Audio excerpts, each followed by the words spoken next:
Welcome back to Tri-Valley Community Focus. The Wheelchair Foundation may be based in the San Ramon Valley, but it has garnered headlines all across the world. Joining us is David Behring, one of the leaders of the Wheelchair Foundation, in fact, the president of the organization. Am I correct? Yes.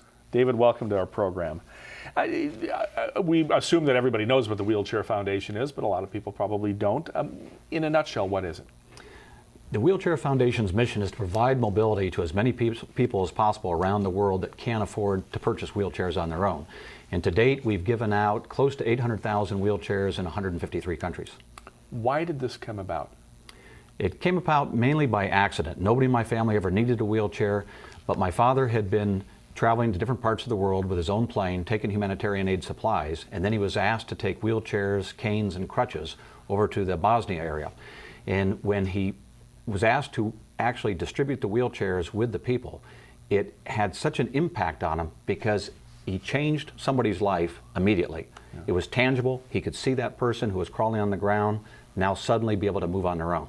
And he said it just left this indelible impression on him, and he came back and had this desire to start helping people through the use of providing wheelchairs. Yeah. It was really a life-changing moment for your dad and your family, wasn't it? Yeah, he calls it a true epiphany for him. Yeah, and people know your dad is Ken Behring, a developer of Black Hawk and former owner of the Seattle Seahawks, and just a well-known businessman all around the United States, and real estate developer and so forth. But now probably best known as being a philanthropist. You know, not only through the Wheelchair Foundation, but through the donations to the Smithsonian Institution as well.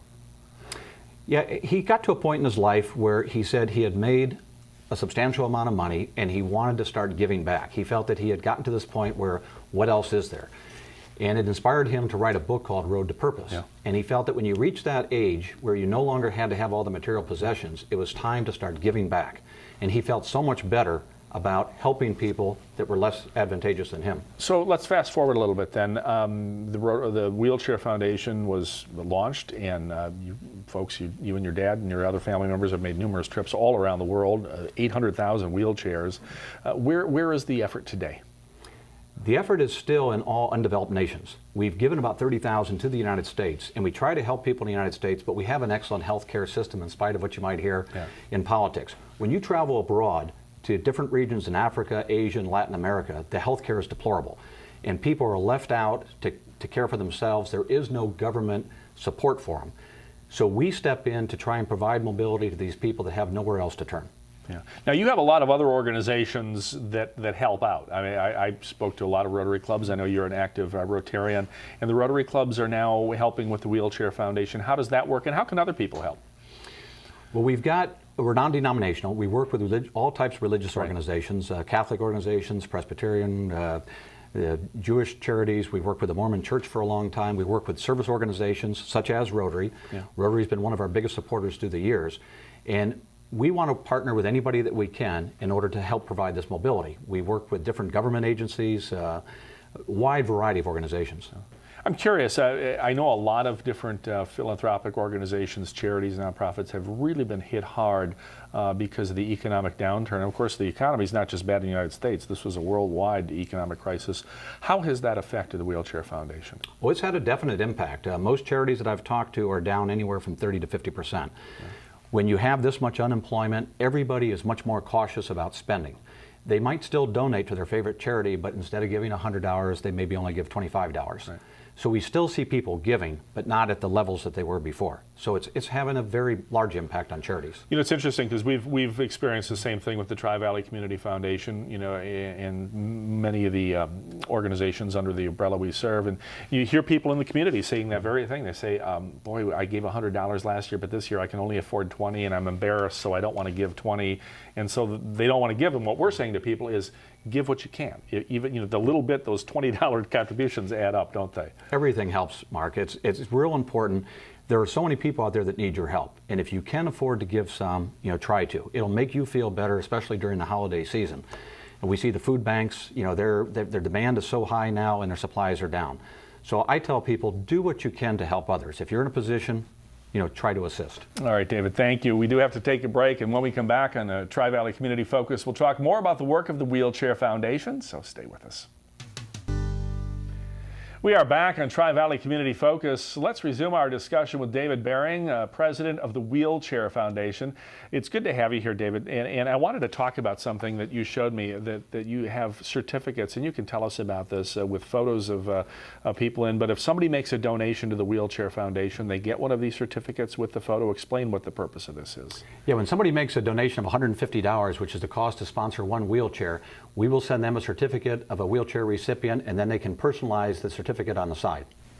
This is really neat. You were telling me about a family where someone made a donation and she wanted 8 certificates, so she made donations in family members' names or something like that. You can do things like that? Yes, we frequently get requests where somebody wants to make it as a memorial in honor of somebody that passed away, or a family member, a birthday gift. Rotary clubs do it as speaker gifts. So every week they give their speaker one of these certificates in their honor. It's a very nice memento, and it's it's really a way to really send the message home. I was looking at the cover here. It says Wheelchair Foundation, serving the world. Why was that slogan picked? Well, because we literally do serve the world in 153 countries. We're just about everywhere. Yeah. We don't really do the developed nations over in Western Europe, but the rest of the world we've been to.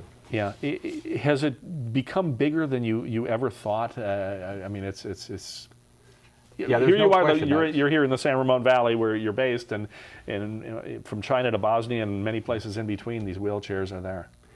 When my father first started it, he was just going to do a certain amount, and he became so involved and so emotional about the needs of these people. They estimate there's over 100 million people around the world, and he felt that there was an obligation on his part to help as many people as possible. Yeah. You mentioned your dad. Your dad gave me this book, and I'm really proud to have read it and own it. Kenneth Behring, Road to Purpose, One Man's Journey, Bringing Hope to Millions and Finding Purpose Along the Way. I show this because you mentioned it earlier, but I want to show it because I remember a story your dad told about, I think it was somewhere in Asia, I forget the country, where the wheelchair was presented, and this man who received it had said that he had spent his entire life, and he was older, crawling around on his belly and had never walked, and this was the first time he was mobile in his life, and tearfully talked about what it had meant to him. And I remember your dad sharing that story. Yeah, we receive just thousands of stories, and many of them are similar to that. It can be children, it can be middle-aged people, landmine victim, an elderly person, and the stories are so powerful and moving when you hear about some of these people not being able to move for almost their entire life. And then suddenly we give them a wheelchair and they're able to move on their own.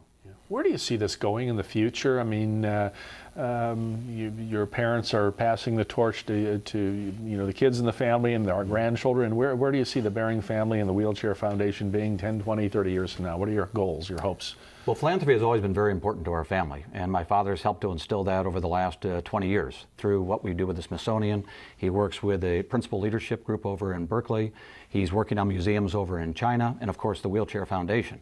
And he's got an umbrella organization called the Global Health Foundation. And with this organization, he's going to try and broaden his philanthropic goals.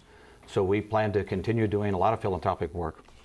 Yeah, the museum aspect of this is interesting too. Of course, the Great Auto Museum in Black Hawk, where you see some of the greatest cars you've ever seen in your life. But your family's been so involved with the Smithsonian in Washington, D.C. and preserving history and so forth. And tell us about that and why your dad felt so empowered and compelled to do that.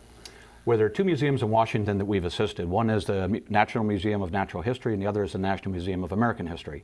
And his total contribution will be about $100 million for those 2 museums. And when he walked into those museums, he felt that the displays weren't that good. Things had not been done for 30, 40 years in some of the exhibitions. They were old and tired. And he felt that these were our only national museums. And again, he felt this obligation to try and do something to make it much more personable, much more exciting and stimulating, especially for the youth of our country. Yeah. Well, it's great that, for generations to come that those facilities are there. I know I lived in Washington, D.C. for 6 years, and you get lost in those museums at the Smithsonian. There's a whole complex full of them. We have called Grandma's Attic. Yeah, there you go. But they've made a lot of great changes. That's a great name. I encourage everybody to visit both museums. I know you have some of you brought some DVDs, and we're going to share some of the video from the DVDs. I Want to Live, and another one in our program today, and show people what the Wheelchair Foundation is doing. But give us a website real quick where people can help or make donations as we end the program today. It's www.wheelchairfoundation.org. And the President, David Behring, thanks for being with us on Tri-Valley Community Focus, David, and good luck to you in all your endeavors. Thanks for having me.